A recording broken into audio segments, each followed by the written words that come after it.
nè tôi làm bay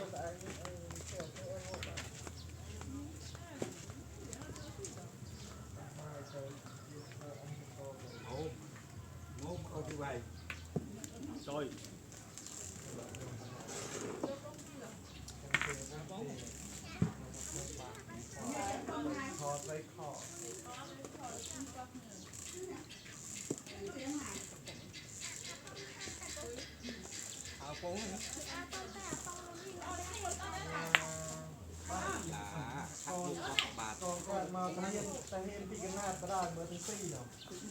trời ơi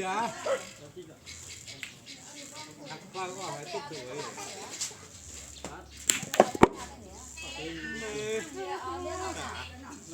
được ban chơi nhớ hả chị ta đâm tay vậy không chị ta đâm tay vậy nhé đâm tay gì apa tay ya con năm lóc nè con phải năm lóc nè lóc ấy thi à thi cái chơi này mày sẽ cô sao mày của không đâu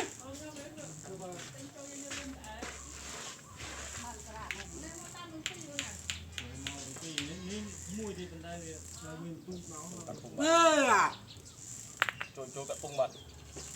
cái hả mấy trẻ chứ có thể lên đây đấy rồi con không đây rồi đi mà mày của con nó không đây nó đằng luôn ở Asia anh chơi xôn mới nhỉ đi ăn sao mà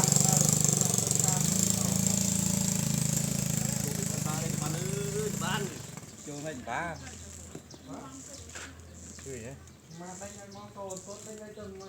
đó được tí đó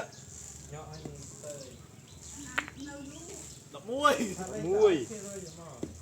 đây nhá đó sạch ba ơi ơi sạch ba